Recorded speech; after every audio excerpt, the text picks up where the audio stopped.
মহান আল্লাহ তাআলার অশেষ রহমতে বিভিন্ন প্রতিকূলতা সত্ত্বেও দীর্ঘ ৪ বছর পর গত ১২ ও ১৩ সেপ্টেম্বর রোজ শুক্রবার ও শনিবার আহমদিয়া মুসলিম জামাত ধারীখোলার বায়তুল করিম মসজিদ প্রাঙ্গণে মজলিস খুদ্দামুল আহমদিয়া ময়মনসিংহ রিজিয়নের তৃতীয় রিজিওনাল ইজতেমা অনুষ্ঠিত হয়। আলহামদুলিল্লাহ।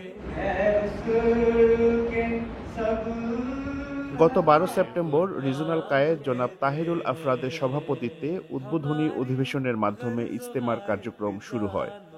উক্ত অনুষ্ঠানে আরও বক্তব্য রাখেন ধানীখোলা জামাতের প্রেসিডেন্ট জনাব তোফাজ্জল হোসেন পাটোয়ারি, মৌলানা ফরহাদ হোসেন, মৌলানা মোহাম্মদ আল হক ও মৌলানা মাসুদ আহমদ। উদ্বোধনী অনুষ্ঠানের পরপরই আতফাল সদস্যদের বয়সভিত্তিক ৩টি গ্রুপে বিভক্ত করে বিভিন্ন তালিমি প্রতিযোগিতা অনুষ্ঠিত হয়। পাশাপাশি খোদ্দামের তালিমি প্রতিযোগিতাও অনুষ্ঠিত হয়। সন্ধ্যায় উপস্থিত সকলে একত্রে প্রাণপ্রিয় হুজুর আকদাস আয়েদাহুল্লাহ তাআলা বেনাসিল আজিজের জুমার খুতবা সরাসরি শ্রবণ করেন। খুতবার পরপরই খুতবার উপর তাৎক্ষণিক কুইজ অনুষ্ঠিত হয়।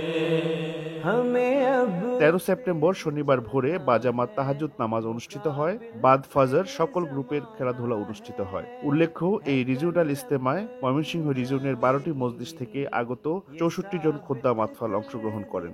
জোহরের পর সদর মজলিসের পক্ষ থেকে আগত কেন্দ্রীয় প্রতিনিধি নায়েব সদর ৬ জনাব তসলিম আহমদের সভাপতিত্বে সমাপনী অধিবেশন ও পুরস্কার বিতরণী অনুষ্ঠান শুরু হয়। এই অধিবেশনে রিজিওনাল কায়েদ সাহেব, স্থানীয় জামাতের প্রেসিডেন্ট সাহেব, মৌলানা জাহিদুল ইসলাম এবং মৌলানা আকমল হোসেন প্রমুখ বক্তব্য রাখেন। সবশেষে আহাদনামা পাঠ, দোয়া ও গ্রুপ ফটো তোলার মাধ্যমে অনুষ্ঠান শেষ হয়। MTA international,